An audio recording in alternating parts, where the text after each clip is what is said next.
Hi, welcome back to the channel. And it's Friday, it's a new day. We're still standing strong. So today I want to talk about the situation of Drake allegedly dissing Megan Thee Stallion. We do know Drake is heavily affiliated with the J. Prince family. We know J. Prince is heavily affiliated with Carl Crawford. And then all of a sudden we started to see Tory Lanez hanging out with the J. Princes and that side of the fence.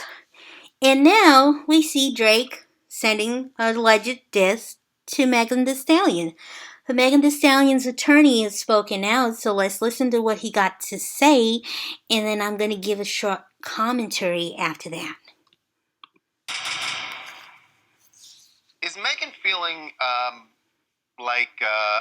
through all of this, since the shooting, is she feeling like she is now understanding who her real friends are in this industry? Because there have been, and Drake is the latest, but there have been other people who have really called into question her side of the story and done it publicly. I would imagine that for her, this has got to be kind of disheartening, where she probably thought she would have support from people. Which she did initially, which it seems like it dissipated some. Yeah, it's disheartening. It's confusing. She's a young superstar who's, risen to the top very fast. And it's at the time when really a community and people and fellow artists should be rallying behind her. She is the victim here.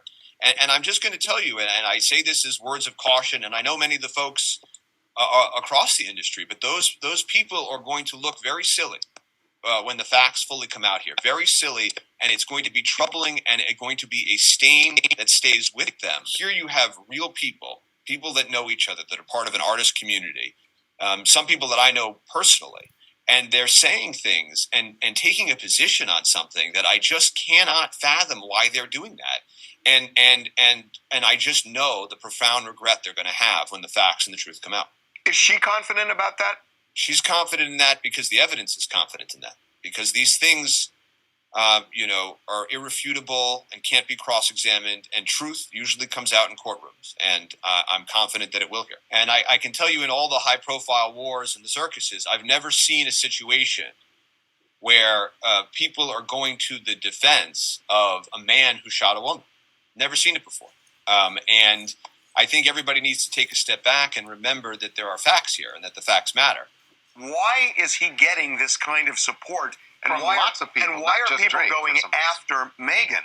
I personally I don't quite understand it, and I'm wondering, you must have thought about it. Why do you think this is happening? Well, he's either lying to them or they haven't asked him what happened, because I know what he says happened because I have it in a text message and in a recorded phone call that he made from prison where he said, he admitted, he apologized. So why people are defending somebody that has made those statements and admissions with all of the evidence, without even witnesses? You don't need witnesses for the type of evidence I'm talking about. When you have proof like that, to back somebody, right, when you weren't there, and to go against somebody, I mean, there's no doubt she was in the hospital. There's no doubt she's the victim of a shooting. There's no doubt about any of that. And so since when do we do this to people that are the victims of a shooting? When is that okay? And I think Drake should explain that, because I don't understand it. Alrighty, so we see what he said. So to me, what I got from that really is it almost insinuated. He said, I've never seen this happen. But really, he could have really said, I've only seen this happen in the black community. But he can't say that because he's white. But it is true. This only happens in the black community. You don't see Bad Bunny and Ozuna going back and forth on social media. You don't see Taylor Swift and Selena Gomez going back and forth on social media. You don't see Justin Bieber and Ed Sheeran going back and forth on social media. You don't see them fighting over Billboard charts. You don't see them fighting over who's dropping a song, who's dropping a video, when they're dropping it. You don't see them fighting over how much money they've made. You don't see them fighting over who went to whose party, who didn't go to whose party. You don't see them fighting over who's unfollowed who and who's followed who. You don't see them fighting over who they're voting for.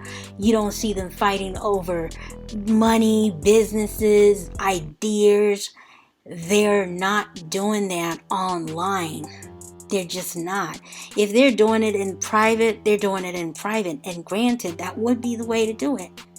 But the black community is so out there and outspoken in a negative way against each other. And that's what creates all this tension and energy and dark energy and the need to just want to see somebody unhappy and sad. The need to kind of want to transfer your negative energy to somebody else and make them feel a certain way that you feel is just growing, and it's rampant, and it's sad. This is the reason why we lost our brother. It's just energy, dark, negative energy that we're transferring to each other. We used to uplift each other. You know, back when the black people stuck together for Rodney King, or even worst of all, OJ or R. Kelly.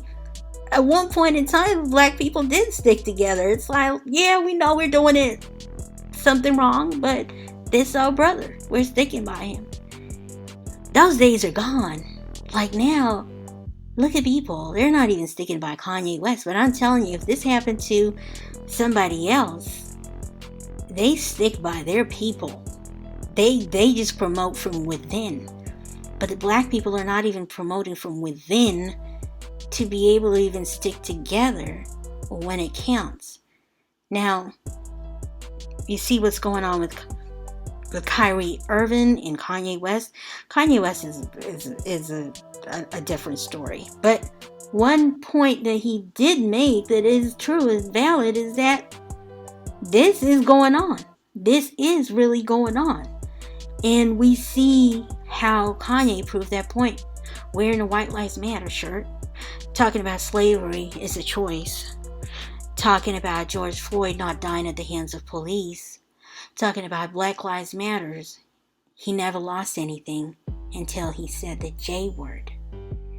That should be a wake-up call for all minorities, especially us black people, that we're in this fight alone, and we need to really treasure each other and value each other. We need to treasure each other and value each other, because a lot of times we're standing in many fights by ourselves. So together we stand, divided we fall.